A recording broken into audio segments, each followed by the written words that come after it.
काउली, मलाई बचाऊ, म तिमीलाई माया गर्छु। काउली, मलाई बचाऊ, म तिमीलाई धेरै पैसा दिन्छु।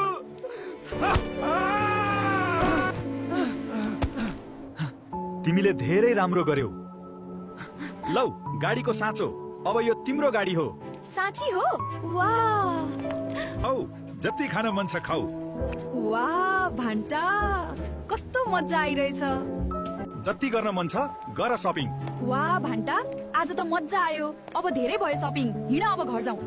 ठिक छ, हिँड। यो को लडेको छ? यसको सास चलिरहेछ। यसलाई घर लान्छु। यी खास जडीबुटीहरू हुन्। तिमी ठिक हुनेछौ।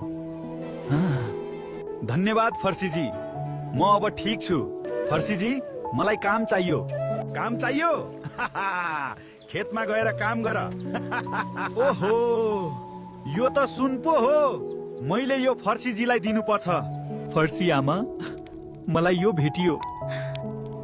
यसलाई राख, यसमा तिम्रो हक छ। म धनी भए, अब सबैले मेरो इज्जत गर्नेछन्। यदि काउली मेरो साथ भएको भए उसले पनि ऐस गर्थे। काउली, छिटो छिटो काम गर, मबाट काम हुँदैन। यदि काम गर्न सक्दैनौ भने निस्केर जाऊ। मैले धेरै ठुलो गल्ती गरे। काउली, किन रोइरहेकी छौ? मलाई भान्टाले धोका दियो। मबाट गल्ती भयो। मैले तिमीलाई छोडेर जानु हुँदैन थियो। म तिमीलाई माफ गर्न सक्दिन। तिमीले मलाई धेरै ठुलो धोका दिएकी थियौ। के काउलीलाई माफ गर्न मिल्छ कि मिल्दैन त? आफ्नो विचार कमेन्टमा भन्नुस्।